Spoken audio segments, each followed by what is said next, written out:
Hey guys, it is April 8th, Wednesday. I wanted to go over some stuff really quick with all of you today. We're going to kind of do a lesson for those of you that are doing IXLs over author's purpose and then also a narrative point of view. We're going to go over those things. Just a reminder of things to do for the week. ELA, you've got IXLs, you've got reading, and then you have questions. Juniors and seniors, I actually just now got your Google Docs redone from last week with the new questions in for this week.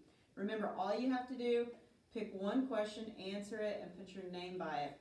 And then you're going to get credit as long as the answer is right and you have your book right there to use.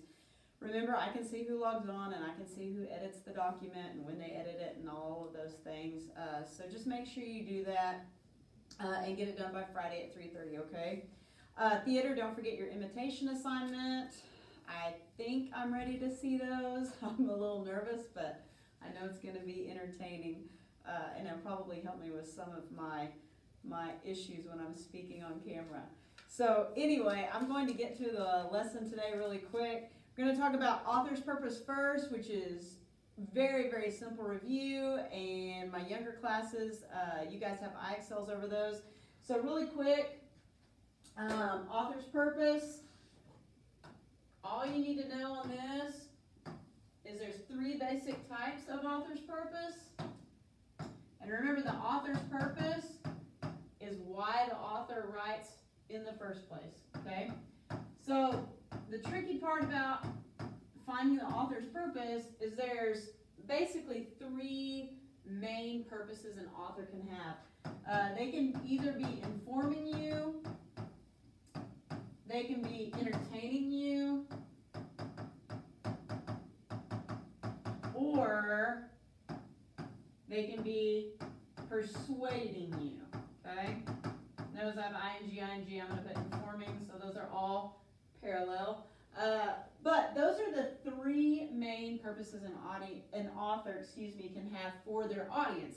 Now, the thing is a lot of you on your IXLs, you're not going to always see inform, entertain, persuade. You're going to see some other words too. So you may see words like teach, explain, convince, argue. Now, if you notice, a lot of these words are closely related to these same words, right? I mean, if you are persuading, you could be arguing or convincing. If you are informing, you could be teaching or explaining. So just know that because there's some different words here used, they're basically synonyms. So you need to read that short little passage over carefully, and then you're going to be able to get these very easily. This IXL should not take you long at all to do the author's purpose. Now, the next thing that we're going to talk about that a lot of you have an IXL over is the narrative point of view. And this is going to take a little bit longer than that. But again, my 8th through 12th grade, this is all review. Of course, 8th graders, 9th graders, you've done this more recently in class. My 10th, 11th, and 12th, this is more of past learning. Okay, but the first thing that we're going to talk about is point of view. All right, so there's three points of view that a story can follow. All right, there's first person, and there is second person, and then last but not least, because it's probably the most popular point of view, is third person. Now, what's the difference between these? Okay, the difference between these are pretty simple. I got to change the color. This is going to drive me nuts. All right. So the difference between these is really the difference in the pronouns and who the author is writing to. So first person point of view. If a story is written in first person, this is from the author's point of view. I'm just going to abbreviate that really quick. The main thing that you need to look for in first person is you need to look for first person pronouns. When you find these first person pronouns, you're going to be able to identify the piece quickly that it's a first person point of view, okay? Those first person pronouns are I, me, my, we, us, anything that involves the author directly, okay? He or she is actually narrating it. Now remember, these pronouns doesn't mean those are found inside the dialogue, okay? The dialogue is not really what counts. We're talking about these pronouns. We're talking about pronouns just found in the narration of the story, okay? So that's first person. Second person point of view is when the author is speaking to the listener. Now this means that this is taken, sorry about that, this is taken from the listener's point of view. So if I'm the author and I'm writing to my listener or to my reader, I'm going to be using certain pronouns that address he or she, okay? So you, your, okay? Those are the main ones. If I'm writing an article and I'm telling someone how to do something, I may use second person because I may say, you will do this first, you will do this second, so on and so forth, okay? So second person, make sure you look for those pronouns. Third person point of view, which is the most popular point of view, is when the author writes from a distance, okay? Meaning that they're writing about people, they're not writing directly to them, and they're not writing from their point of view. So the author writes from a distance. Now,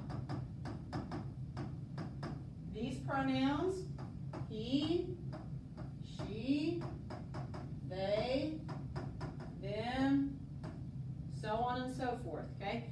You're not going to see them talking directly to you or your, and they definitely will not be using first person pronouns like I, me, my, okay? So that's basic point of views, okay? First, second, third person. Now, as the IXLs get a little bit harder, and if you keep going on in the IXL and get more questions, they're going to start filtering in more points of view, and they're going to be specifying the type of narration. So we're going to talk about the 3 types of narration that can go with these points of view, okay? And again, this is going to be a review for all of you. All of you have had this, all right? So there's 3 types of narration.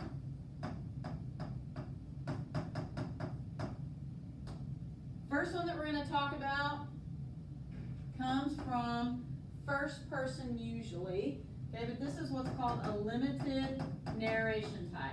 Now, a limited narration means that the author of the story is going to limit he or she's self to one person to tell the story from, okay? So, story is told from one viewpoint. This means that the author can only discuss the inner thoughts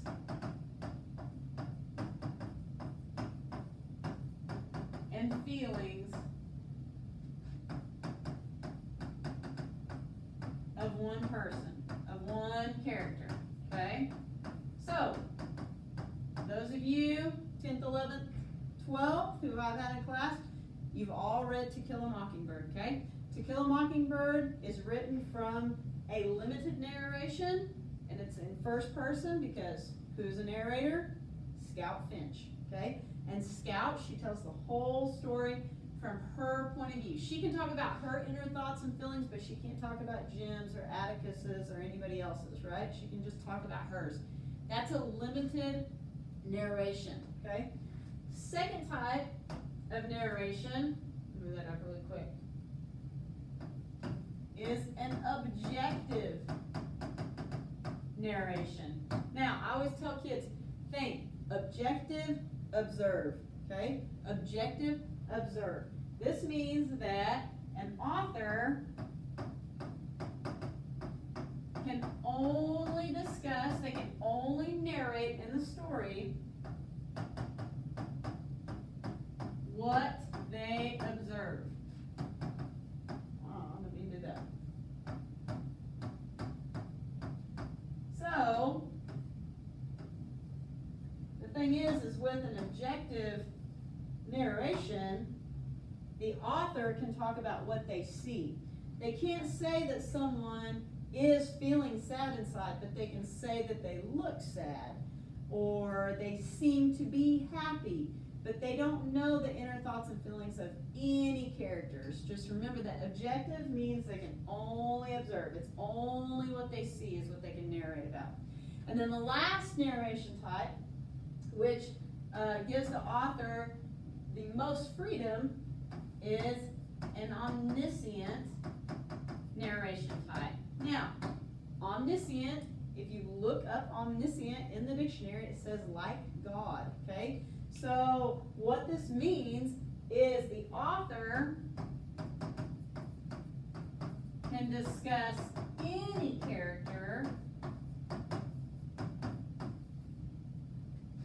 character's inner thoughts and feelings. So that's why they have free reign if they're doing a piece that is from an omniscient narration type, okay? So you've got limited, only one character's inner thoughts and feelings can be talked about. You have objective, where the author can't talk about anyone's inner thoughts and feelings, only what they observe. And then the last one, which gives you the most freedom as an author, is omniscient.